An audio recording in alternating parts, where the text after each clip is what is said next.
questions in future. But one thing I have asked questions about before is fracking. I've sought from you some objective comment on the facts surrounding the risks with regard to fracking, and you've been very useful in that past. So just wondering whether, since I last asked questions about fracking, whether there's been any further updates in evidence. I think I've seen since then stories suggesting that there are additional risks with the gases that escape in terms of health risks and things like that. Has Geoscience Australia considered any the additional information that may or may not have come out since the last estimates, and have any further comment on that? Senator, I think in terms of the gases you're referring to, you're talking about fugitive emissions, so gases that will escape from the activities of drilling and so forth. Nothing further is developed other than the fact that we do have a capability where here in cooperation with CSIRO at Gungahlin, we have a controlled release facility where we can have a look at. We've buried some piping underground. We can then put some very specific volumes of gas in, and we can look at how that behaves when it hits the atmosphere for modelling purposes. In addition, we have a capability in central Queensland where we are attempting to gather information around what the baselines are in relation to fugitive emissions to understand how that will behave. That's a very complex issue, as you'd appreciate. So gas emerging at the surface is then affected by the weather, the wind patterns, the temperatures on the day, and how that's dispersed and how it's then mixed into the atmosphere is a very complex modelling exercise. But we've begun the process of capturing information to understand that. There has been in recent times quite a bit of publicity in the US around the fact that there are concerns that the fugitive emissions are quite high. That's been difficult to demonstrate, frankly, so we do need sort of a more sophisticated monitoring regime if this is an issue of concern, if we're actually going to understand it, understand how it behaves, and understand what the volumes involved are. So once again, you're doing work to try and establish an objective basis on which to consider what are the facts in reality? Correct. Yeah, okay. That's our game, Senator. We're into the evidence base, and that's the business we're in. Which is why I've asked you about fracking in the past, to try and get to the nub of what... There are a lot of community concerns, and they're legitimately held concerns, but what I've been trying to do by asking the questions that I've been asking is to find out objectively what are the facts. Indeed, and that's we're attempting to build a baseline so that can be understood. Okay, well, thank you. Just on that, Senator Gallagher. What about the salt? Is there any progress on dealing with I think it's 1 million tonnes of salt that's a result of coal seam gas mining?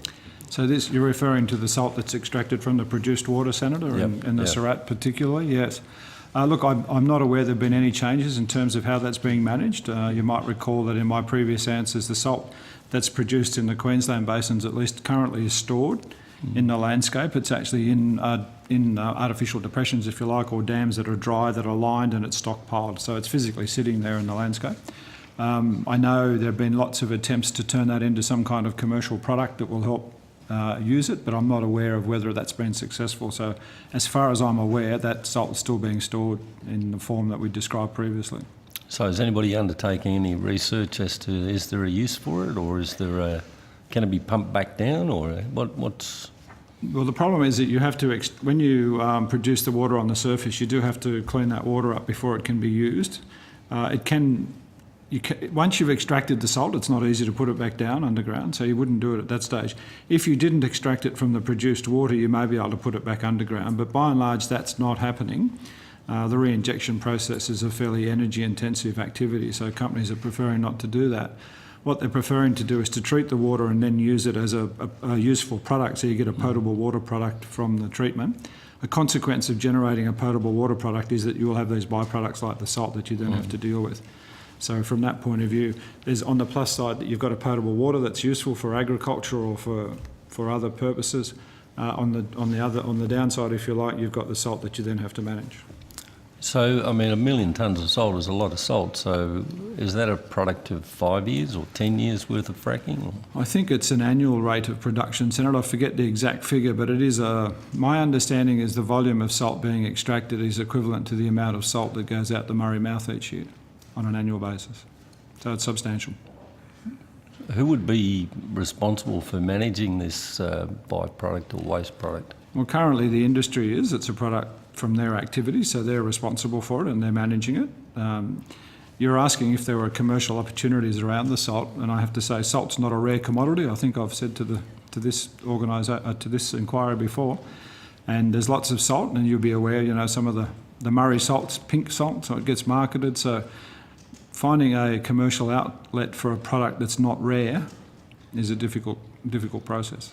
Is there a cost to storing it that would drive some research into finding a solution? Not a huge cost in that you've got the initial capital cost of excavating the site and lining it, but once it's in there, then it needs to be managed on a long-term basis. But clearly there is a cost associated with it, and the companies would like to see it used in some fashion and not just sit there in the landscape, but I'm not aware that there is a solution at this point. So is there an environmental consequence of... Not at the moment. No, not at the moment. It's quite safe the way it's stored. Thank you.